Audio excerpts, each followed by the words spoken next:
पुनः दोपहर में 3:50 बजे लंच के लिए जब नहीं आती हैं तब वार्डन के द्वारा वहाँ पे अन्य लड़कियों को जमा किया जाता है और इनके द्वारा नाम लेकर वहाँ के द्वारा खोलने की कोशिश की जाती है। इसमें जब इसके पहले के में देखा गया तो पाया गया कि जो पीड़िता हैं वो 5 तारीख को दोपहर के 3:05 पे पटना जंक्शन पे पहुँचती हैं।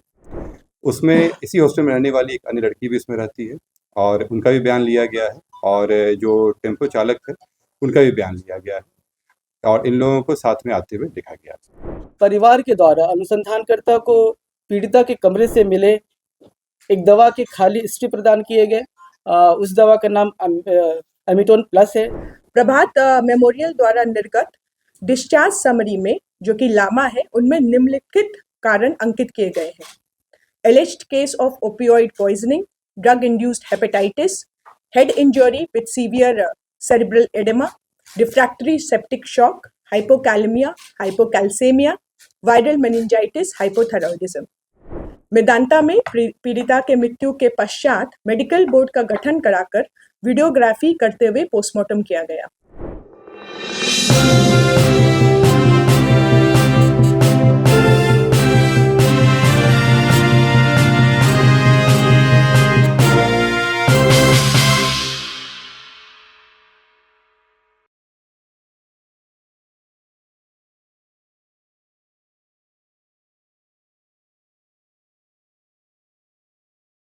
दिनांक 5 तारीख को दोपहर के करीब 3:30 बजे के आसपास पीड़िता हॉस्टल में ही रहने वाली एक अन्य लड़की के साथ हॉस्टल में आती है, स्टेशन से यहाँ पहुँचती है और अपने कमरे में जाती है।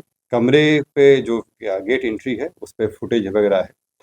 इसमें दिखाया जाता है कि वो केवल 2 बार 2-2 मिनट के लिए निकलती हैं, जो बाथरूम जाती हैं और वापस आ जाती हैं और उसके बाद कंटिन्यूसली जो है वो अपने कमरे में ही रहती हैं।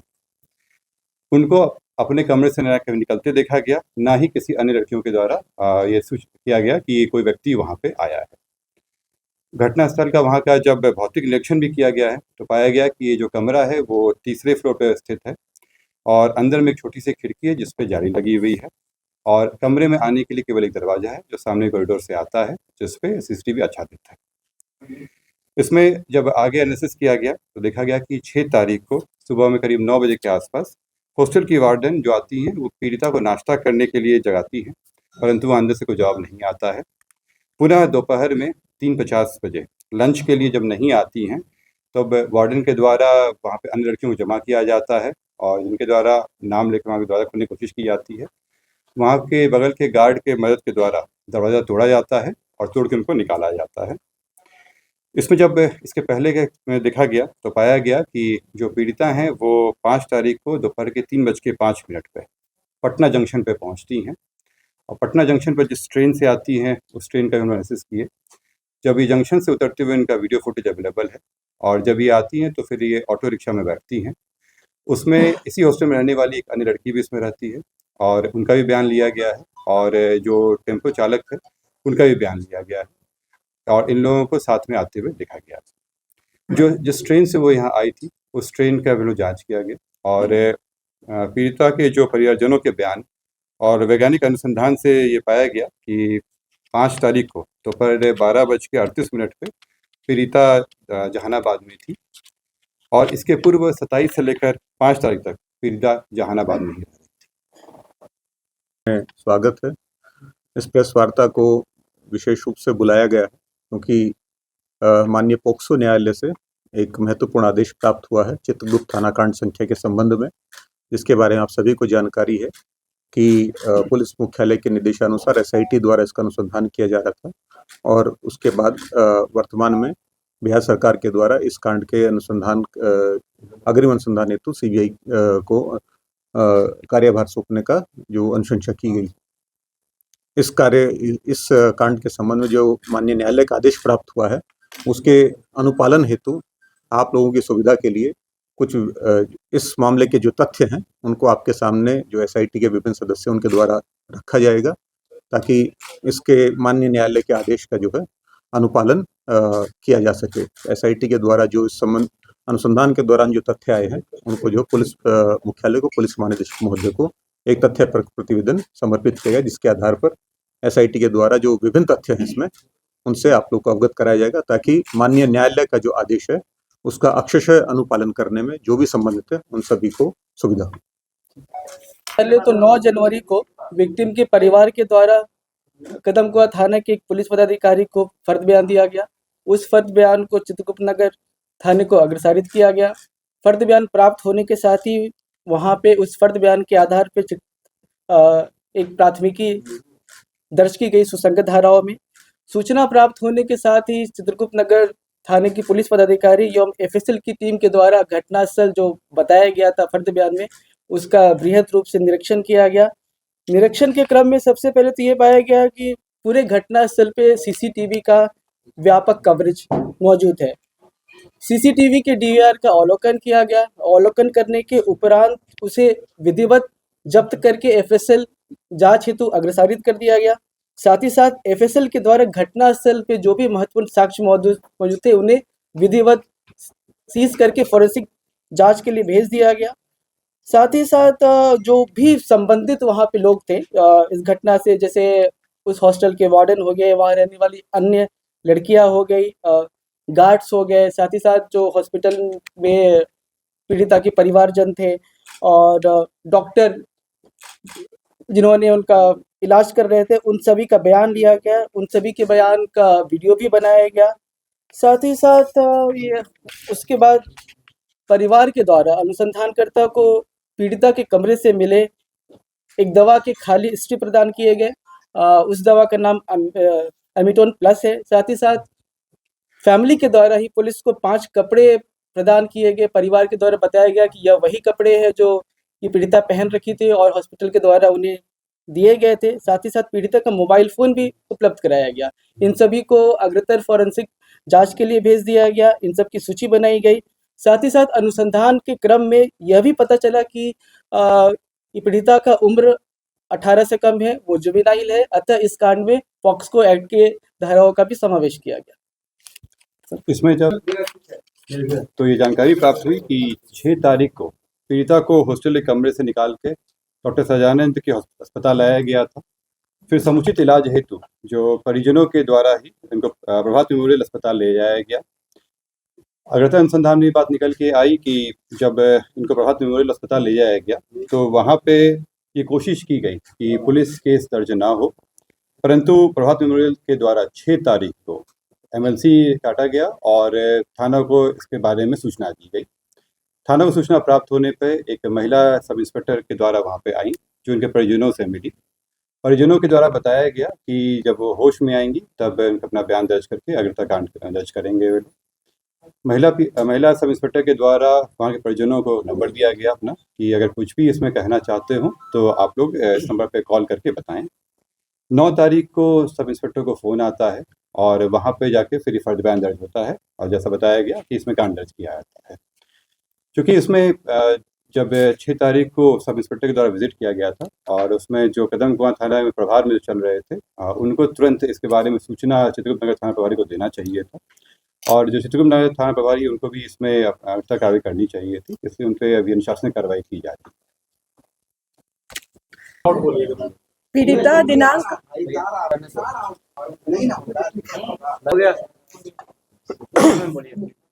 पीड़िता दिनांक 6 जनवरी से लेकर 10 जनवरी तक प्रभात मेमोरियल हॉस्पिटल में इलाजरत रही। अनुसंधान के क्रम में प्रभात मेमोरियल से ट्रीटमेंट एवं डिस्चार्ज रिकॉर्ड को प्राप्त किया गया। प्रभात मेमोरियल द्वारा निर्गत डिस्चार्ज समरी में जो कि लामा है, उनमें निम्नलिखित कारण अंकित किए गए हैं: एलिज्ड case of opioid poisoning, drug induced hepatitis, head injury with severe cerebral edema, refractory septic shock, hypokalemia, hypocalcemia, viral meningitis, hypothyroidism। इलाज के क्रम में ही पीड़िता का यूरिन टेस्ट रिपोर्ट प्राप्त किया गया, जहां ओपिएट एवं benzodiazepine screen urine test positive पाया गया। तत्पश्चात पीड़िता मेदांता अस्पताल में इलाजरत रही, जहां उनकी मृत्यु हो गई। मेदांता द्वारा प्राप्त डेथ समरी में diagnosis and cause of death में निम्नलिखित कारण अंकित किए गए हैं: refractory shock, cardiogenic shock, septic shock, opiate and benzodiazepine poisoning. Medanta में पीड़िता के मृत्यु के पश्चात मेडिकल बोर्ड का गठन कराकर वीडियोग्राफी करते हुए पोस्टमार्टम किया गया। पोस्टमार्टम रिपोर्ट के मंतव्य में यौन हिंसा की संभावना से इनकार नहीं किया गया। प्रभात मेमोरियल अस्पताल एवं मेदांता से प्राप्त medical records, PM report, PM video को पटना एम्स में स्पष्ट मंतव्य हेतु अग्रेसारित किया गया है।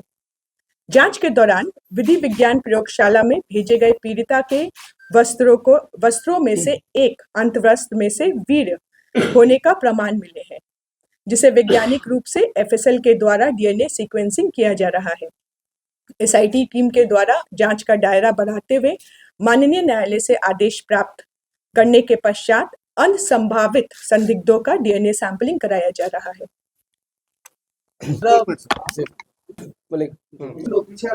द्वारा अनुसंधान के क्रम में यह बात निकल कर आई कि 27/12/25 को विक्टिम अपने फैमिली, जिसमें उसके माता पिता और भाई है, उसके साथ पटना स्थित हॉस्टल से जहानाबाद एक गाड़ी से जाती है, स्कॉर्पियो गाड़ी से। इस बात का सत्यापन फैमिली मेंबर्स के बयान से भी होती है। जहानाबाद जाने के क्रम में जहानाबाद में ही अरवल मोड़ पे उनके द्वारा गाड़ी रोककर एक मेडिकल स्टोर से कुछ मेडिसिन खरीदे जाते हैं पीड़िता और उनके फैमिली के द्वारा। उन मेडिसिन में एमिटोन प्लस भी था, उसके साथ कुछ अन्य भी मेडिसिन थी। इसका सत्यापन जो हमें स्ट्रिप मिले थे उनके ये परिवार के द्वारा जो सुपुर्द किया गया था, उसके बैच नंबर से उसका मिलान किया गया। बैच नंबर के मिलान करने से यह पाया गया कि यह उसी बैच नंबर की दवा है। साथ ही साथ ये पीड़िता के यूपीआई बैंक अकाउंट से भी इसे वेरीफाई किया गया।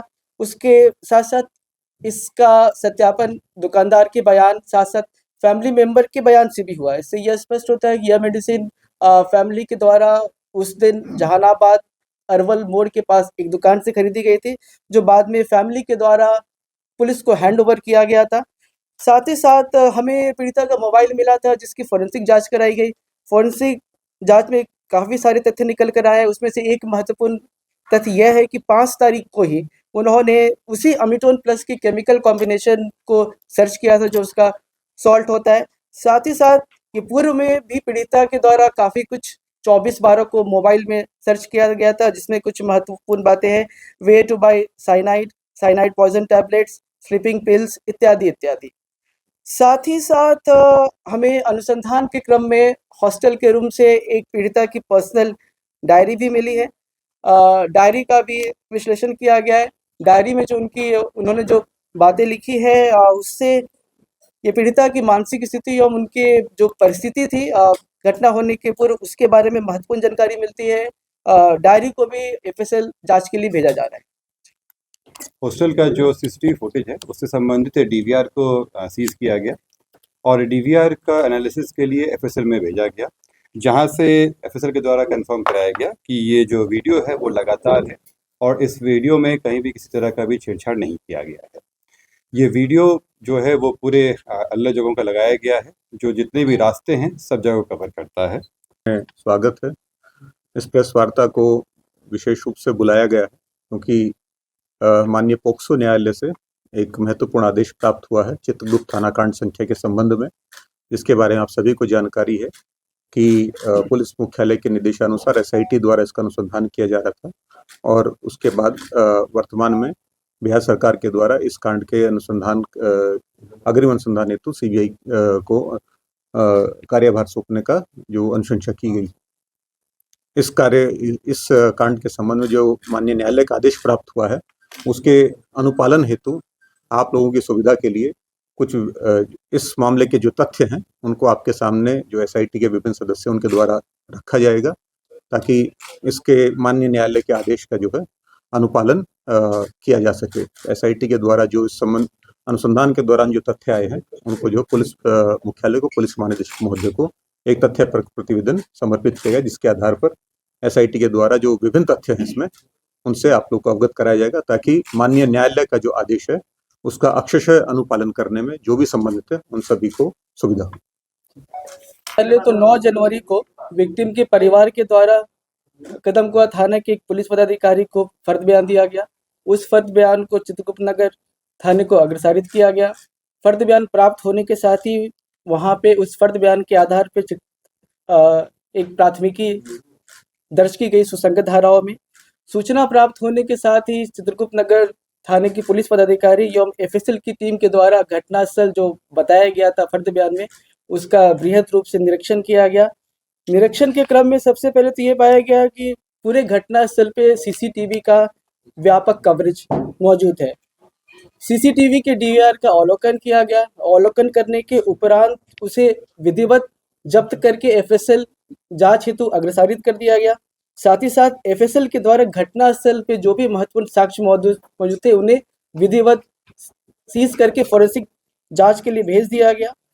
साथ ही साथ जो भी संबंधित वहाँ पे लोग थे इस घटना से, जैसे उस हॉस्टल के वार्डन हो गए, वहाँ रहने वाली अन्य लड़कियां हो गई, गार्ड्स हो गए, साथ ही साथ जो हॉस्पिटल में पीड़िता के परिवारजन थे और डॉक्टर जिन्होंने उनका इलाज कर रहे थे, उन सभी का बयान लिया गया। उन सभी के बयान का वीडियो भी बनाया गया।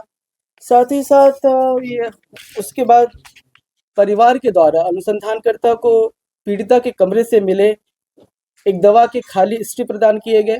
उस दवा का नाम एमिटोन प्लस है। साथ ही साथ फैमिली के द्वारा ही पुलिस को 5 कपड़े प्रदान किए गए। परिवार के द्वारा बताया गया कि यह वही कपड़े हैं जो ये पीड़िता पहन रखी थी और हॉस्पिटल के द्वारा उन्हें दिए गए थे। साथ ही साथ पीड़िता का मोबाइल फ़ोन भी उपलब्ध कराया गया। इन सभी को अग्रतर फॉरेंसिक जांच के लिए भेज दिया गया। इन सब की सूची बनाई गई। साथ ही साथ अनुसंधान के क्रम में यह भी पता चला कि ये पीड़िता का उम्र 18 से कम है, वो जुवेनाइल है। अतः इस कांड में पॉक्सो एक्ट के धाराओं का भी समावेश किया गया। इसमें जब तो ये जानकारी प्राप्त हुई कि 6 तारीख को पीड़िता को हॉस्टल के कमरे से निकाल के डॉक्टर सजानंद के अस्पताल लाया गया था। फिर समुचित इलाज हेतु जो परिजनों के द्वारा ही इनको प्रभात मेमोरियल अस्पताल ले जाया गया।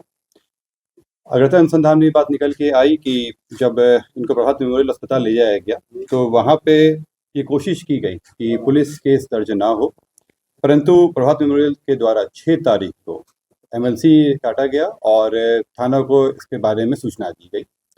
थाना को सूचना प्राप्त होने पर एक महिला सब इंस्पेक्टर के द्वारा वहाँ पे आई, जो उनके परिजनों से मिली। परिजनों के द्वारा बताया गया कि जब वो होश में आएंगी तब अपना बयान दर्ज करके अग्रता कांड दर्ज करेंगे। महिला सब इंस्पेक्टर के द्वारा वहाँ के परिजनों को नंबर दिया गया अपना कि अगर कुछ भी इसमें कहना चाहते हो तो आप लोग इस नंबर पे कॉल करके बताएं।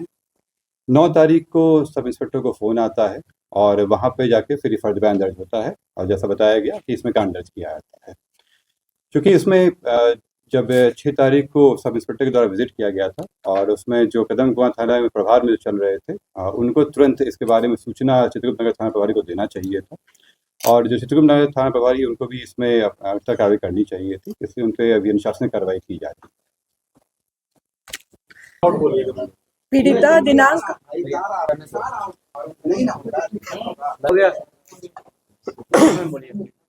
पीड़िता दिनांक 6 जनवरी से लेकर 10 जनवरी तक प्रभात मेमोरियल हॉस्पिटल में इलाजरत रही। अनुसंधान के क्रम में प्रभात मेमोरियल से ट्रीटमेंट एवं डिस्चार्ज रिकॉर्ड को प्राप्त किया गया। प्रभात मेमोरियल द्वारा निर्गत डिस्चार्ज समरी में, जो कि लामा है, उनमें निम्नलिखित कारण अंकित किए गए हैं: एलिज्ड case of opioid poisoning, drug induced hepatitis, head injury with severe cerebral oedema, refractory septic shock, hypokalemia, hypocalcaemia, viral meningitis, hypothyroidism. इलाज के क्रम में ही पीड़िता का यूरिन टेस्ट रिपोर्ट प्राप्त किया गया, जहां ओपिएट एवं benzodiazepine screen urine test positive पाया गया। तत्पश्चात पीड़िता मेदांता अस्पताल में इलाजरत रही, जहां उनकी मृत्यु हो गई। मेदांता द्वारा प्राप्त डेथ समरी में diagnosis and cause of death में निम्नलिखित कारण अंकित किए गए हैं: refractory shock, cardiogenic shock, septic shock, opiate and benzodiazepine poisoning.